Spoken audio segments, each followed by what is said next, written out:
Today I thought I'd ramble on about one of my favorite characters from my childhood, who still is the favorite name on my head today. Um, when I was young, I was a huge fan of DuckTales, still am to this day. Um, it was a magnificent show. I'm pretty sure a lot of people realize this now. But with their continuity, with their uh, legends, with their myths, with their fun characters, it was just a fun ride all around. And it got a lot of people interested in Carl Barks and Don Rosa, their original comics. If you ever get a chance to read them, please do. They are such classics.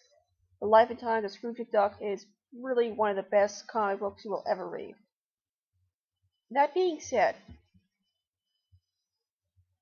when Magica DeSpell was introduced as an enemy, this was kind of surprising because at that point in cartoons, you'd expect someone's rival or someone's archenemy to be another man.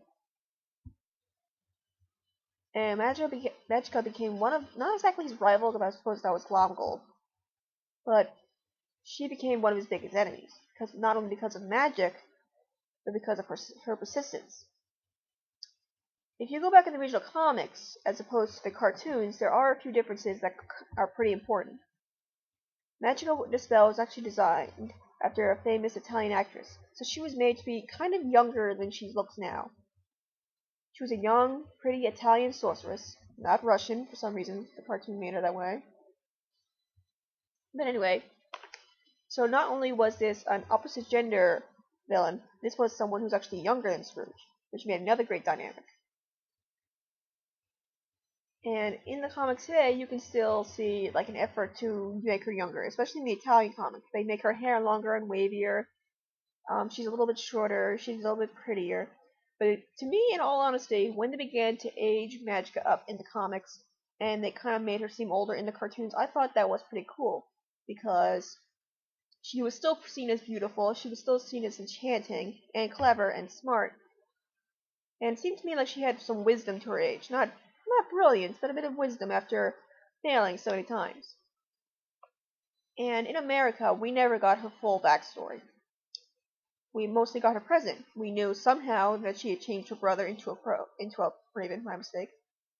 And we knew that she moved to follow Scrooge around, but we never knew how she learned her magic. We never knew much about her family. The Italian comics, again, they gave her backstories. They gave her best friends. They've given her a grandmother, a niece, an apprentice, even a fiance at one point, which I always thought was hilarious because she keeps rejecting him. But, like I said, Magica was a very interesting character because, in a way, she was still the very opposite of Scrooge, even despite Glomgold being the official rival. Where Scrooge earned his money through hard work and sweat, Magica used magic, which, if you think about it, is pretty much the easiest cheat you can get in a fictional world. Which is why she never understood why Scrooge longed for that diamond so bad and so hard. She always seemed to be alone in the early comics and in the original cartoon. She only had a brother, and occasionally some henchmen. But this was another difference. Because she was alone, she would never suspect the family of ducks would help each other out through times of crisis. Again, another great distance and opposite from each other. Now, this was also my first foray into the hero-villain pairing. There were times when Magica kind of flirted with Scrooge, and I just thought that was very interesting, her being younger at the time and him being much older. Not to mention, of course, they're enemies. She always called him, and a few times tried to seduce him, and I was very intrigued by this notion. This was, when I was very young, I was being introduced to this whole dynamic, which is, why I started to enjoy that kind of stuff later on, like Batman and Catwoman. And actually, I still enjoy it to this day. Whenever I get the chance, I will try to see if I can find more art or fanfiction. My little guilty pleasure. And I'm still glad that Magic is still around in the comics. And there's a new DuckTales video game coming out based on the old one, and I sincerely hope she makes an appearance. I sincerely hope she does a lot.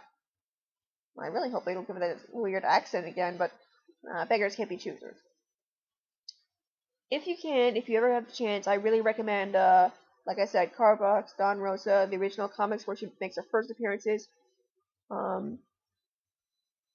And I also, well, I can't really recommend them because technically I've never read them, but if you get a chance to get your hands on some Italian comics, where she really shines, just go ahead.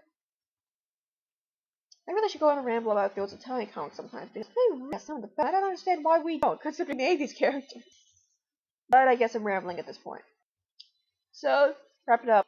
DeSpell, love her always. Love her with Scrooge. Love everything. Weird little you still hold on. So I can wrap it up here. Begin later.